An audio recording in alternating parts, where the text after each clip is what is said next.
Hey, what's up, everybody? It's your boy Gonzo, and I'm in the ring with Christine. Christine, Hey what's up? guys, how y'all doing? We're with my boy Gonzo. We also have some special guest, Alan Melson, and his coach Renee Vasquez. How are you guys doing today? Good.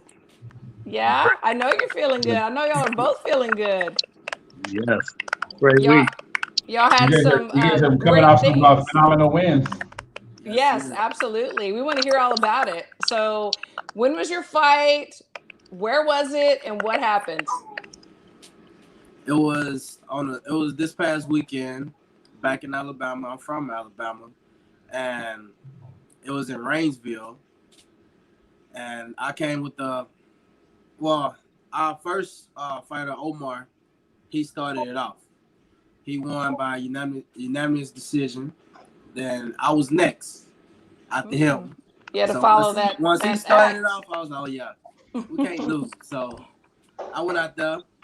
And like I said, like I told you, I was kind of tensed up with that Hmm. first minute. And then close to the end of the round, that happened. I knocked him out, which I almost knocked him out within like 2 minutes, but he Right. kind of regrouped a little bit. Well, before we talk about the knockout, how did it feel to fight in your hometown? This is actually the second time I actually fought in my hometown. I fought February 29th, got my first win. That should have been a knockout, Hmm. but the referee that I had, they told us no standing 8 counts, and Mm. dude was going down while I was beating on him, and the referee got in between to get Wow. the standing 8 count. Then he came to our corner saying, "You need to listen." And Renee got on his tail about it because, and the crazy part about it is that same referee was the referee this past weekend. Oh, wow. Oh, but he couldn't have saved him in this fight. Nah. Right. I told Absolutely him the not. same thing. I said, I had to knock him out because I didn't want you to have no part in trying to stop anything. Definitely. So, coach, how long have y'all been working together? We haven't started. I think you had 3 fights or 2 fights before I started working with him. Um, he went to the gym and started and told me that he wanted to work with me. We worked uh, just a couple of months, not and he took a fight to Detroit, I remember, and he was doing great. He was fighting a big guy over there. Allen really should be a cruiserweight. He was fighting a big guy. I think he was a Detroit Lions, ex-Detroit Ah, Lion guy, and Allen was doing great. He ran out of steam, and the guy got him. hmm. And came back to the drawing board. I said, "Hey man, we're not doing this no more. You either got to train or we're not doing this." And he started working, and so far we've been having some good results. We're on a 5 winning streak. And speaking of that, Alan, you are moving down to cruiserweight. Is that correct, coach? Is that correct? You are going to move down for your next upcoming fights? Yes, ma'am. My next Yeah. fight, in November, I plan on dropping down to at least 198 or somewhere in cruiserweight division Hmm. because heavyweight, I love to fight in heavyweight because not that many heavyweights are fast like me. But Right. I want the opportunity to win instead of having to fight heavier guys. Like my first opponent, he was 113 pounds bigger than me. He was 313 and I was at 213. Oh my gosh. Then That's crazy. when I fought Juan Torres, he was at 267. I was at 207. Mm. Then Yeah, yeah. the guy in Detroit, he was like 230 something. I was like 206. I mean, if you're doing this in the heavyweight division, just think about what you're going to do whenever you go down. You know what I'm saying? It's going to be like a walk in the park.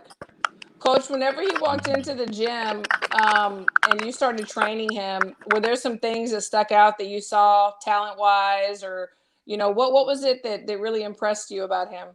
Oh, he has a lot of confidence and a lot of heart. So I like that. Um, I know immediately we started working on that jab and the 1-2, and I wanted him to focus on that because he had a fast jab. So Hmm. we kept working on that. I said, man, that 1-2 is going to get the guys. And the last fight he won, he beat the guy with the jab, then to throw that two in there, and they couldn't handle his jab. And this guy here, I told him to set it up with that jab to the stomach. I knew the guy, the Frederick. He was a tough guy. He was confident. He was big. He was 245 when he came in, and I told him, man. And then I know he had some jujitsu, some MMA, some prior fighting, so I know how they fight. They come in rough, Yeah. and so I said he's gonna come in, weather the storm, just throw you some jabs, settle down. I told him to keep hitting him to the stomach, and then move it up. And he did just that. As soon as he settled down, he stopped the kid. So that was a good knockout. You know, you saying throw the jab, the 1-2. I love that because a lot of coaches get away from the basics. You know, it's like you can win a fight off a jab and a 1-2. All the fancy stuff that's going on, it looks great for, you know, Instagram and whatever else, as far as pad work and combinations. But the basics are what gets you the money. You know, so you saying that, I'm right with you. You know, that's absolutely true. You can definitely win a fight with a jab and a 1-2, most definitely. And and he has a fast jab. Why not use it? And Hmm. he neutralizes the heavyweights. You know, you come in, you stop them. You know, with that jab, keep them off balance, and then he catches them. He hits hard. I know he launches my hands all the time when I'm working mitts with the guy. So, Yeah. so I know all he had to do was catch the guy, and he was on the sleep. That's awesome. So I know you have a very supportive family, Alan. I mean, how proud of you and how did y'all celebrate? Well, when I got, excuse me. Well, when I finished, I called and they were just screaming, happy, and my third to youngest son, he always with me when it comes to boxing, and he was like, "You punched him in the face and you knocked him out." Then when I got home, he showed me how he reacted to everything that happened in the ring, and we were just laughing. Like it was fun, and I was happy that they was actually able to see it, and I was just happy that they got to see it. Absolutely. And Yeah, it was so great that it was live. Yeah. That's my goal. And My goals is just to make sure that I make my kids happy. Whatever I do, I can make them happy, and I can be the role model that I'm supposed to be.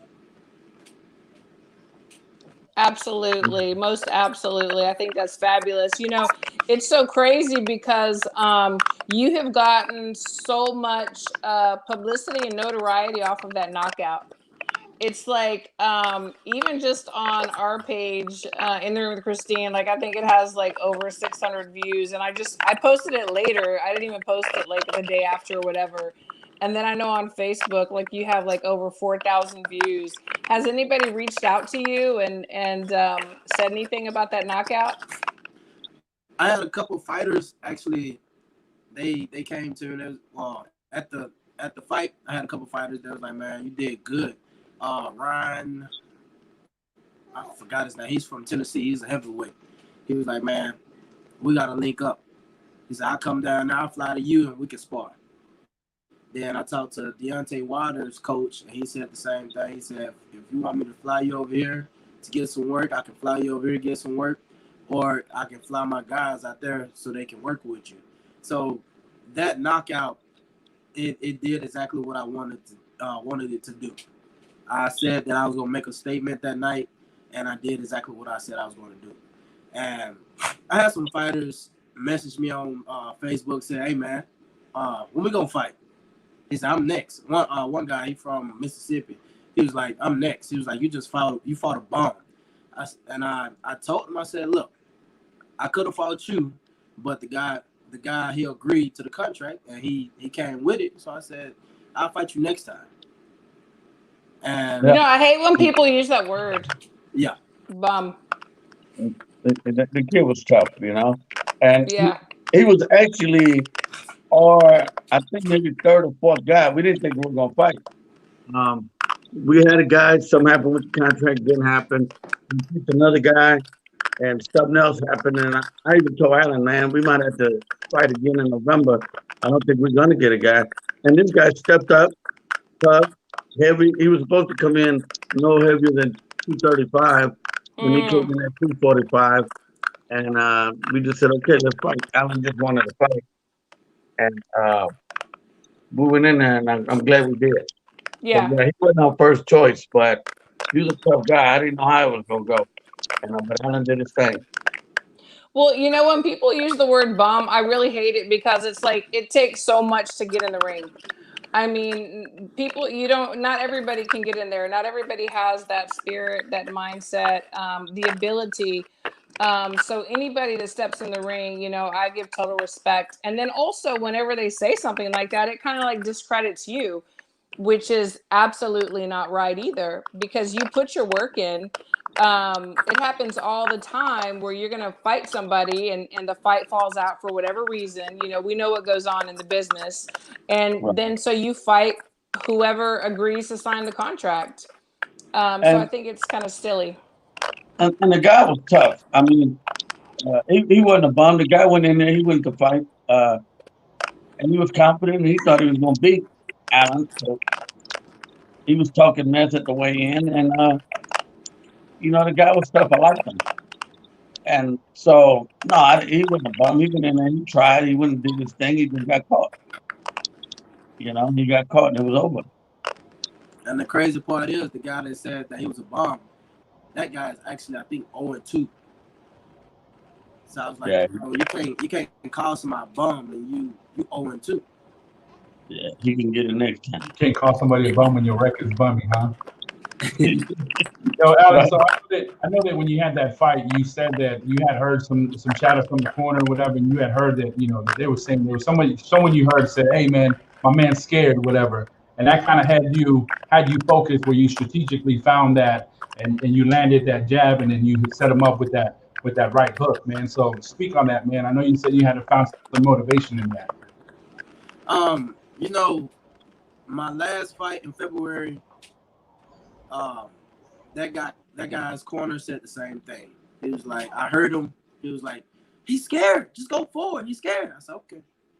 He's scared, and when you come forward, you're gonna get hit with the jab, and that's what happened. And I heard the other guy, corner man, said the same thing. He was like, he's scared.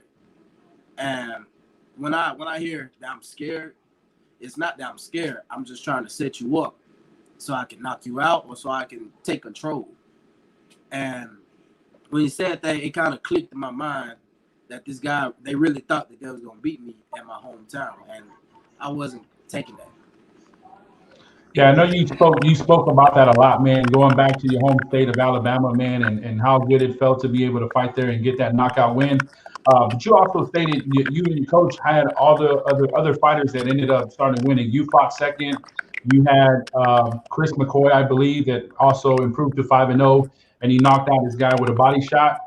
You also had other guys like Noe, right, and D'Angelo Key, James De La Rosa. So you guys had a full stable of your guys being out there prepared to fight. And Coach Renee, what do you say to that momentum that your team built out of that fight? Like, what's your stable like right now? What's the gym talking about? What's everybody's mindset like right now, and how do they prepare for the next fight? Hey, everybody's happy. I gave them the week off. Some of the guys already showed up. They didn't want no time off. We're supposed to be fighting September 19th in Utah. So I'm gonna take same squad down to Utah, and I'm gonna try. I think I got 3 to 5 slots I can get in.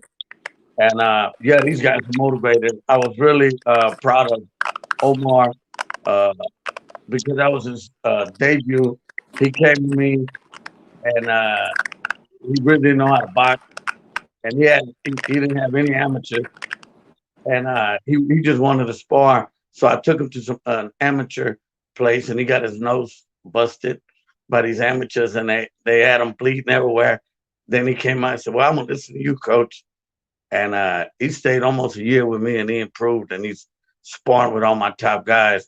So I thought he was ready, and yeah, he proved me right. He went in there and did his job, and I was proud of the kid.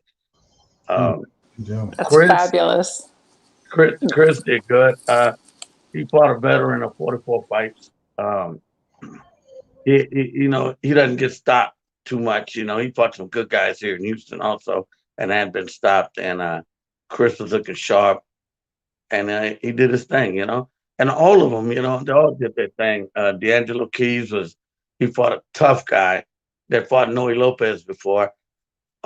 Noe's such a slick boxer that he was just kind of outworking him, and dude couldn't catch Noe. But D'Angelo's style, I know that they were going to bang up, and I know these guys are going to sit there and go blow for blow, and they did. So it made it an exciting fight. And y'all know Noe dominated. You know, Noe just, I don't know if y'all saw the fight, but that kid had no chance with Noe. Noe just killed the kid by the This shot. is definitely a stacked card. I mean, I heard that you guys had 18 bouts total out there in Alabama. So, Coach and Alan, let me ask you this, Alan. I know with your team, I mean, you guys came very well prepared, man. How much time did you have to prepare for this fight, man? And what goes into that sort of preparation for you?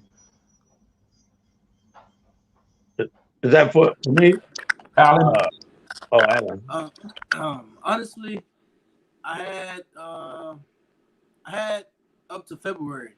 From February, my last fight, I already knew that we had a card coming up, which was supposed to be during the summer, but with all the pandemic and all that kind of slowed us down, and they pushed it back to August. When they pushed it back to August, I was like, okay, I have more time to actually get ready. And I was trying to get down to cruiserweight at that time, but not going to the gym for a couple months pushed me behind. I was running here and there, but I slowed down when I started my own business. And once I started my own business, that's when I gained those extra pounds. And then I went to the gym like the 4th of July, somewhere around there, and I sparred a guy, and I'm not gonna lie, he dominated me because I was tired. And he ended up hitting me in my mouth, and he messed up two of my teeth. And I was like, oh no. I said, that I can't. I said, no, that I'm not that type of fighter.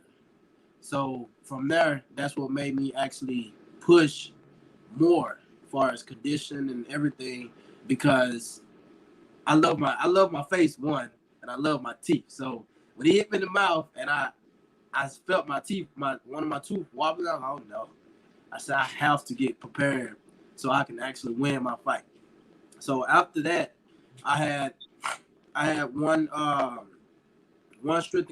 two strength and conditioning coaches, and I sparred here and there. I tried to get a lot of sparring, but it was kind of hard because I work night shift.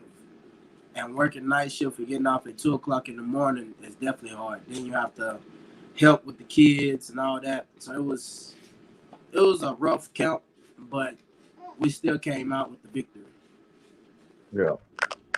So, Alan, let me ask you another question real quick. A lot of fights I've seen just recently because of the COVID-19 and the pandemic, all in general, I've seen a lot of fights either get put on and then they have to get postponed because someone's testing positive and things like that. Do you at sometimes feel like, in this particular case, you found the positive side of that and said, hey, I have more time to prepare. But do you feel that there's also a negative effect on that you're like, oh man, I was ready for my fight, but now it's getting pushed back? I mean, it looks like you found the positive side of it. You said, hey, I have more time for it. But was there any other negative mindset that you were just like, man, I was so ready, but now I have to wait till August? It was just the whole pandemic thing, period. It stopped a lot of people from doing a lot of things. And what I was shocked on is when we went to Alabama and the fighters took the test and nobody came up positive. So that was kind of crazy because it was a lot of people from different cities. Yeah, and good thing, right? Good thing that nobody came up positive and you guys were all able to hold on and proceed to your card with your cards, right? Yes, sir. Coach, what's it been like for you to coach through a difficult time like this?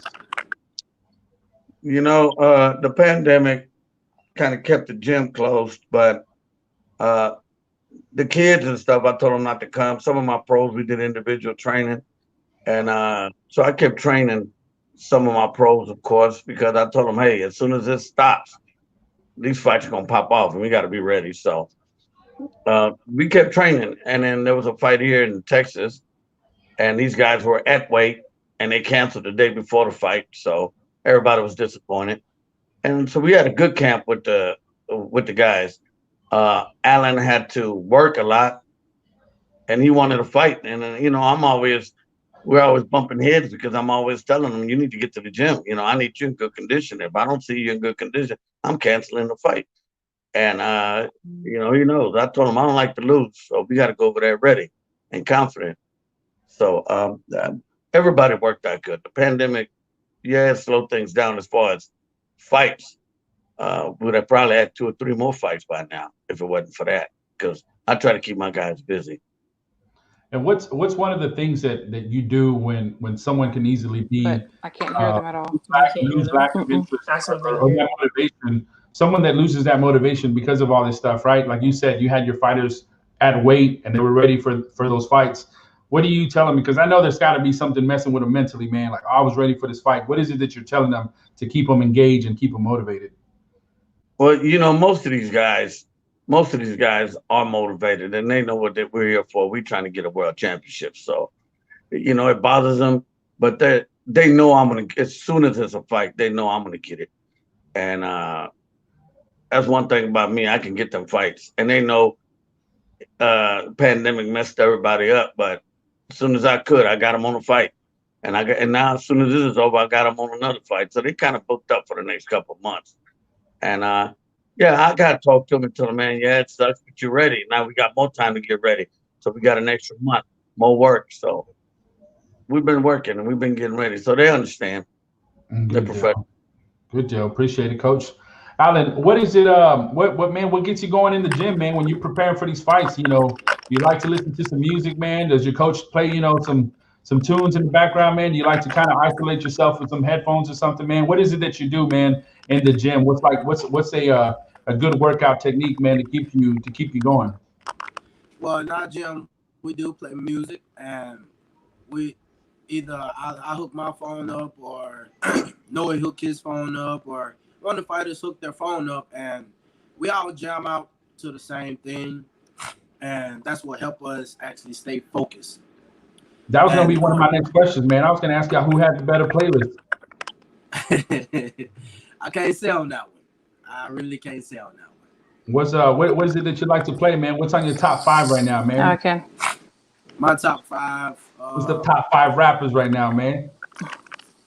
For me, I'm still stuck in my Alabama ways. So I'm more Lil Boosie, sometimes Jeezy, probably T.I. here and there, the old school T.I. But Lil Boosie is my main artist That's your main go-to, huh? Gets me crunk and get me ready for a fight or anything like that. I just tell them to turn it down all the time. Right? Yeah. Chris McCoy usually takes over the. Does Coach make you have clean edits? Coach, do you make them have the clean edits there at the gym? No cussing? Yeah, a lot of times. Sometimes I get there and they beat me there, and they have that cussing on there. And then I leave it alone. If there's no kids there, and I usually just have pro fighters over there. And, they don't care. They jab to the same thing. And as long as they keep it down where I can give instructions, but I'm always doing that. So, Coach or Alan, let me ask you, man, what's the name of the gym and where is it located at? Because I know you guys are out in Texas and you travel to Alabama for this bout, but what's the name of the gym and what's the address? It's Legion's Training Complex, 9930 North Freeway. And where can they find the gym at on social media? Legion's Training Complex, and the Facebook page has got the address, got my phone number, everything on there. Good deal. Well, Coach, I have a question. Do you only train pros, or do you train some amateurs as well? I got a couple of amateurs in there, but it's mainly pros. I'm so busy with pros. I got a lot of guys in there that are pro fighters, and then I got other guys that come in from out the country that come in there and do training camp, with me. Nice. So I'm so busy with the pros. No, that's really nice. So, Alan, how did you just stumble into the gym? How did you find Coach? Long story short, Chris McCoy and we was at Termite Watkins gym, and when Chris McCoy left, I was working night shift again. Mm-hmm. I think I was working night shift again, and I couldn't get no work during. I couldn't get no bag work or anything during the day. And I messaged Chris McCoy. Either I messaged him or he messaged me. He was like, "Hey man, I'm up here with Coach Renee." I said, he was like, "You should come up here." I was like, "You know what? I'll check it out." And I end up going on day shift at another job, and that's why I messaged Coach Renee, and Coach Renee was like, "Yeah, sure, come over." Send me the address, and that job was like around probably like 5 minutes away from the gym. So I was like, "Okay, that's great. I could just leave here after work and just go straight to the gym." And when I got there, the first time, he tested me and Chris to see where we were at. Where we was at. He was like, "Oh yeah, I love that." He was like, I love their work ethic." And then he didn't know I was so fast. We was on the heavy bag and we was doing left jab and cross. He was like, "Man, big boy got speed." So Yeah, no, that's good. To have speed and be big. Yeah, absolutely. so So, that's what really brought me over there was Chris McCoy, because I so followed Chris. Yes, ma'am. no, I was just gonna say, wouldn't y'all both agree that there has to be some sort of chemistry between, coach and boxer? Because you can go to a gym that people say is like the best gym ever, have the best coaches, but if there's not a chemistry or like something, magical that happens, it doesn't matter what gym it is or what coach it is. Yep. If you and that coach can't bond and find something that will Hmm. keep y'all two together as a team, then I'm I'm one of them who can say that it'll mess you up. Because my first two fights, I was hopping from gym to gym, and I Yeah. lost both of them because Yeah. I couldn't actually find the comfort zone that I wanted. Hmm. And when Hmm. I got with Renee, it was a whole different story. Which I watched him from my first fight on up until I got in the gym with him, because I watched him when Noah was fighting. I watched him when he coached D'Angelo Keys. I watched him when we was in corporates for my first fight, and he's a great coach. And I say he's one of the best in Houston, honestly. That's awesome. And coach, what do you look like? What do you look for whenever a guy comes in your gym and says, "Hey coach, can you train me?" Like what are some of your stipulations or what are you looking for? I need the guys to be there. A lot of guys say they want to box and then they don't show up, or I'm going to be there. Sorry, I can't be there this week and all that. You got to be serious. You got to be there every day. And if I see that you're willing to put in the work, I don't mind working with you. I have a lot of guys there that are serious, that want to work, and I'd rather spend my time with them. If you Hmm. just be going every other week or once a week and all that, you're not serious. And so yeah, my newest guy was Omar, and he's there almost every day. If he's not, he'll call me. And they listen. I need these guys to listen to me. I'm not there just to give them water. So I'm watching these guys and seeing what they do, and I love it. I got a good team. I got a good team. So, Alan, let me ask you this, man. Let me just take you a little bit back, man, in early in your career. What was it? What was it that you found most rewarding out of like your early bouts, man, and when you were early in the gym? What was it that kind of kept you going, man? To say, you know what, man, I'm gonna start fighting some pro fights, man, and I'm gonna continue to do this boxing long term. Where did you find that motivation, man, in your boxing career? Well, one, I'm not a quitter. That's the number one thing. I'm not a quitter. I played football, played basketball, ran track, and I hate losing. And boxing is a totally different feeling. A lot of people, like I told some fighters in the gym, not in the gym, but in the locker room last Saturday after I won, I said, I started off 0-2, and after I lost my first two fights, I was looking for more fights, and then when I got Renee, we got that one fight, and I could have won. Honestly, I could have won my second fight and my third fight, but we're not going to talk about the second fight.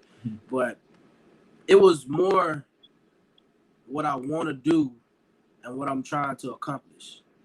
My goal is to hold more than one title, hold the Texas title, hold the Alabama title, and ABO, ABL, and then reach up to the WBC, WBA, and stuff like that. So I had to push myself and motivate myself every day, even working jobs.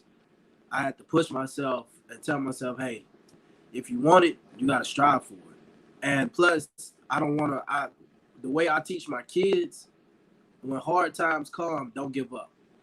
I push them whenever it's hard, because I want them to understand when I was young, it was the same way.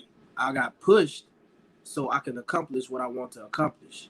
So that's why I haven't gave up. And that's why I'm not giving up, because I know what I can accomplish. And another thing, when you have God on your side, then you can accomplish anything.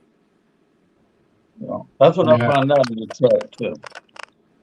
I found out in Detroit also when he came to me. He hadn't been with me very long, just maybe a couple months, and he took that fight in Detroit. And I wasn't happy about it, but he had took it, and he needed the money. I said, well, let's go. And I didn't know to really take Allen serious or not, but I seen he went over there and gave a hell of a fight. He was winning. I mean, he was doing really good, beating this guy up. Then he ran out of steam, and that was it. And then I said, and I remember talking to him after the fight and going, dude, you could actually start winning some of these fights. You got to get ready. I mean, you can fight. You know, you got to get that win, and you got to get ready. You need to come to the gym. And he started doing that, and so far so good. We've been winning. Wow, that's fabulous.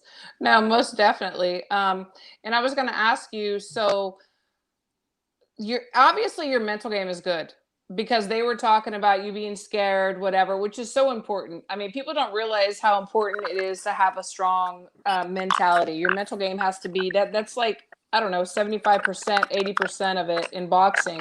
So you've obviously proven that.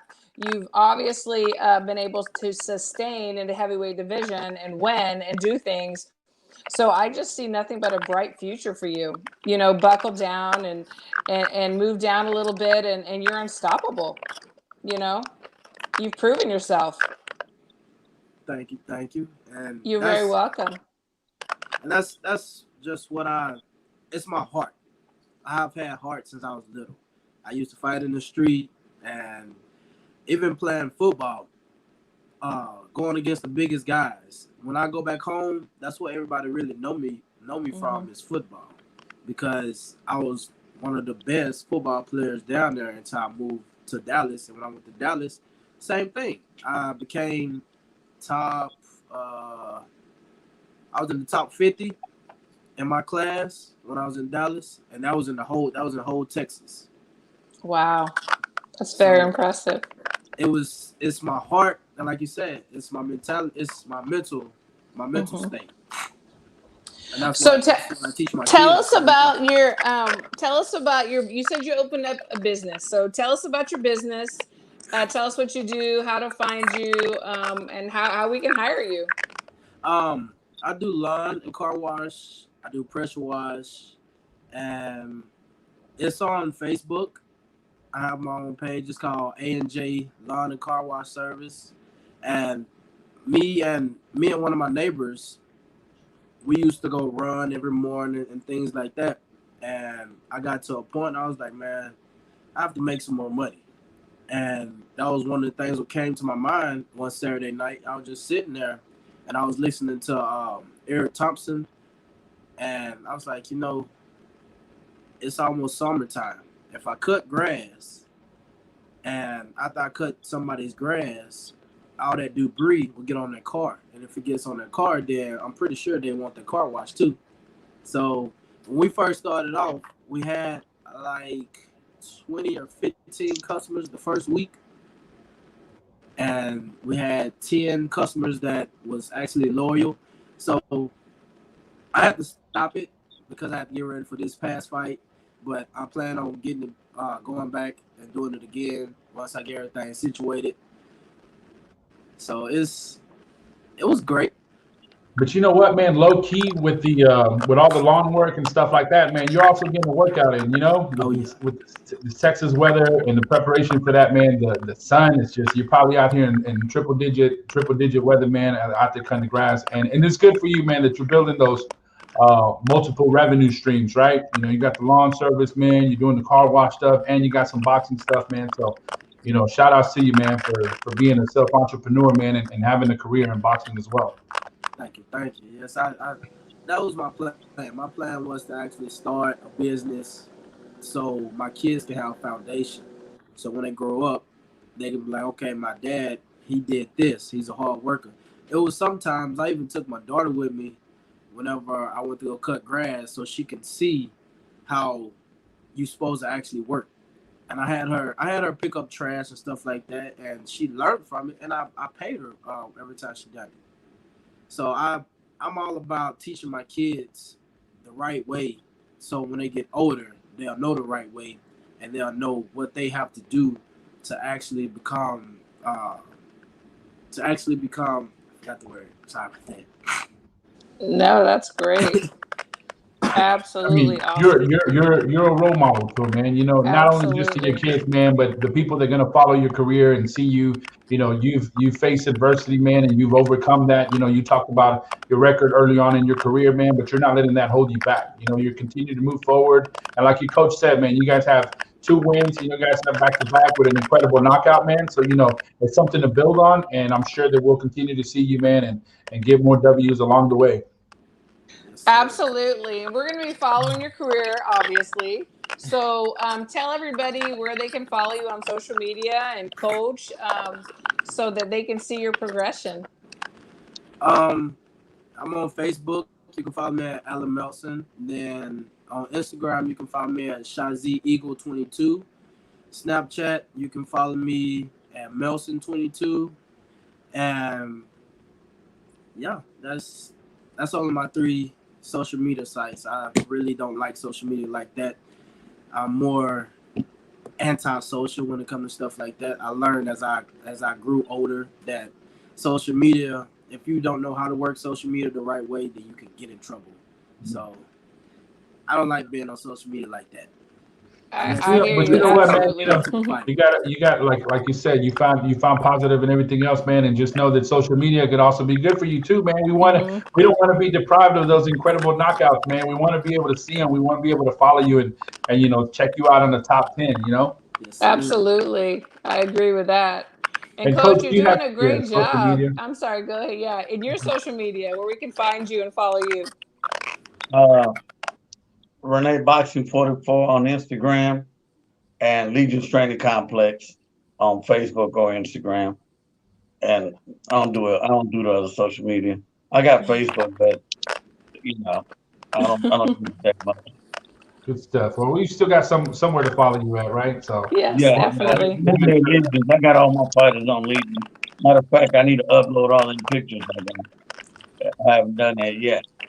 But yeah, we're really happy. It was my birthday Monday, so Oh. I told these guys, "Hey man, y'all got to win. You know, I'm gonna have a early birthday gift." So I kept joking and telling the guys, "Hey man, whoever loses in Alabama is going to have to go find them a job because y'all coming back with me." And so every time we're like, "I want to know. You better give me 2-0." And you know, okay, 3-0. We just kept going. And Wow. James De La Rosa closed out the show very nice. I think the ref should have stopped that fight. James was killing the kid, man. I know that guy had been his blood. You know, he was killing this kid. They should have stopped it in the first round. And that kid got abused. Well, you got one hell of a birthday gift, Coach. You know, your whole team Absolutely. out here with wins. Happy So belated. congratulations to Absolutely. everybody. Yes. Y'all are doing great. Keep winning. Keep doing your thing. And we just appreciate y'all so much being on here. We wanted to talk to you and so you could give us all the scoop on the fight and everything that's going on. And I just appreciate y'all so much. Any last words, anybody? Yes, look up September 19th. We're fighting, and I don't know who yet, but everybody's getting ready. So I'm gonna have a few guys on there. And then November, we want to go back to Alabama in November. And we're going to set that up and give Allen another win. There you go. Definitely. There you go. Well, we're definitely rooting for you, Coach. And Alan, man, appreciate the time, man. Thank you for taking time out of your day for you and Coach. And man, wishing y'all the best on all these future routes and best of luck on this next card. All right. I appreciate you guys. See y'all soon. Take care. Awesome. Thank you guys. Talk to you soon. Bye.